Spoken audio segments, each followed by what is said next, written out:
দেখুন এটা host country যখন যায়, হোস্ট কান্ট্রি কিছু অ্যাডভান্টেজ নেয়, এটা হচ্ছে গ্লোবাল প্র্যাকটিস।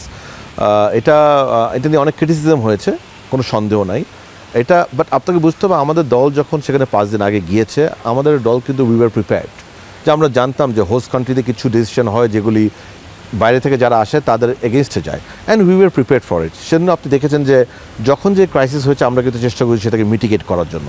সো আমার মনে হয় it's an part of footballing culture.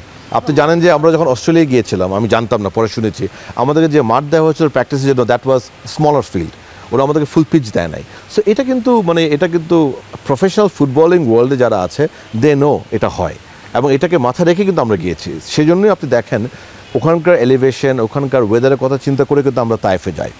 এখানে অ্যাগেন বলি, অনেক বড় বড় বোদ্ধারা অনলাইনে বলেছে সৌদি আরবে কেন যাচ্ছে, সৌদি আরবে গরম, বিকজ তাদের শিক্ষার অভাব, যে তাইফে সারা বছর ঠান্ডা থাকে। এবং তাইফে আমরা যখন গিয়েছি, তাইফের যে elevation that is very similar to Shillong. এখন আমরা এগুলি বলি না বিকজ এটা আমাদের কাজ না, আমরা এখানে ভাই কাজ করতে এসেছি। সো আমার মনে হয় সব কিছুকে পজিটিভলি দেখা উচিত। আমাদের টেকনিক্যাল স্টাফের সেই প্রিপারেশন ছিল যে আমরা ইন্ডিয়াতে গেলে আমাদের সাথে এটা হবে, সেজন্যই তার আগে তারা তাইফে গিয়েছে, তাইফে গিয়ে সেই প্রিপারেশনটা নিয়ে তারা এই জন্য আগে গিয়েছে যেন ওখানে যদি কোনো এডিশনাল চেঞ্জ হয় সেটা আসলে তারা যেন অ্যাকোমোডেট করতে পারে।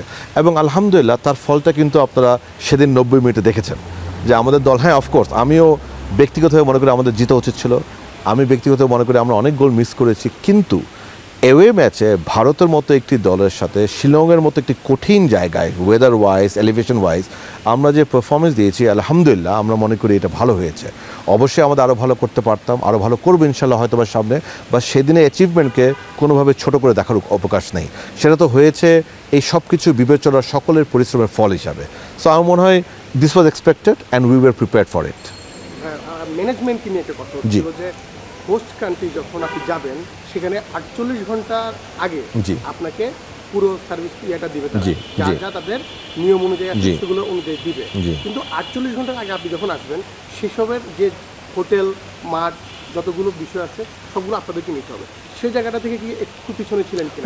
নো, আমরা তো এইসব জিনিস আপনার 1 মাস আগে ঠিক করা ছিল। Everything was set. শেষ মুহূর্তে আমরা দেখেছি যে মাঠে নামতে পারে। এটা আমাদের জন্য না, এটা হচ্ছে যারা লোকাল অর্গানাইজার তারা আমাদের যে মাঠ অ্যাসাইন করেছে তারা চেঞ্জ করেছে, তারা টাইমও চেঞ্জ করেছিল।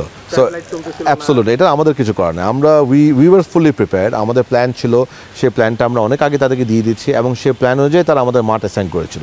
বাট শেষ মুহূর্তে তাদের কি ইস্যুতে তারা চেঞ্জ করে তারা জানে, বাট এক্ষেত্রে আমাদের তরফ থেকে কোনো গাফিলতি ছিল না, এটা আমি আপনাকে একদম এনশিওর করতে পারি। এবং একই সাথে এটাও বলতে চাই যে আমার মনে হয় আমি তো আগে ছিলাম না, বাট আমি শুনেছি, এবং এক্ষেত্রে আমি আবারও বলতে চাই আমরা কিন্তু কোনো সংশ্লিষ্ট ছিল না, এটা সম্পূর্ণ ন্যাশনাল টিমস কমিটি করেছে। এবার যেভাবে করা হয়েছে আমি শুনেছি যে এর আগে এতটা প্রফেশনে কখনো করা হয়নি, এতটা আগে কখনো প্রিপারেশন নেওয়া হয়নি, এবং আমাদের কোনো রকম লাস্ট মিনিট কোনো সিদ্ধান্ত আমরা নিইনি। Everything was pre plan. যা চেঞ্জেস হয়েছে, যা চ্যালেঞ্জেস ফেস করেছি, that is due to local organisers, it was not our issue. So এটা আমার মনে হয় দর্শক এবং ফ্যানদেরও জানার প্রয়োজন, এবং আগামীতে ইনশাল্লাহ আমরা আরও পেশাদারিত হবো, বিকজ আমরা আবারও বলি যে আমাদের অনেক কাজ করার স্কোপ আছে এবং সেটা আমাদের করতে হবে ইনশাল্লাহ।